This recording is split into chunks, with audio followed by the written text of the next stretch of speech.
2 kali masuk penjara gara-gara mencuri tidak membuat Imade Wirate alias Lem kapok.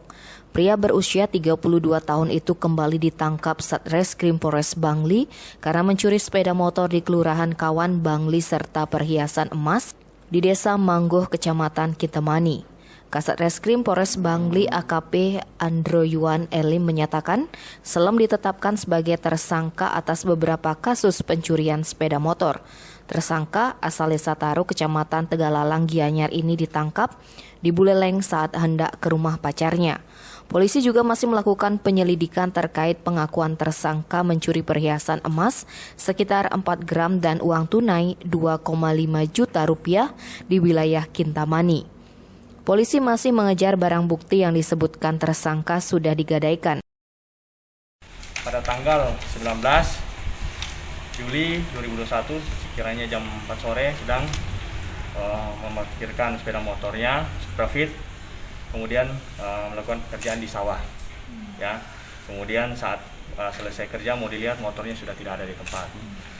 Kemudian membuat laporan polisi dan berdasarkan hasil penyelidikan daripada polisi berhasil mengamankan pelaku di Jalan Raya Wanagiri Buleleng.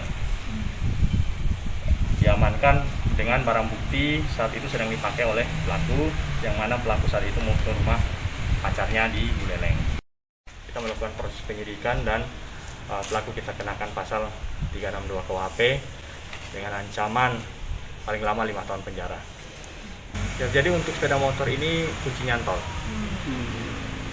Kalau yang pencurian emas ngakunya gimana? Kalau untuk dengan dicara di Bobol, jadi 363. Tapi untuk sementara masih kita telusuri. Dia sendiri atau punya kawanan atau gimana? Untuk sementara berdasarkan pengakuan sendiri. Untuk uang hasil curian digunakan sehari-hari. Tersangka mengaku nekat mencuri karena kebutuhan uang untuk memenuhi kebutuhan sehari-hari. Dia juga tak menampik telah 2 kali dipenjara lantaran kasus pencurian. Tim Bali Express melaporkan.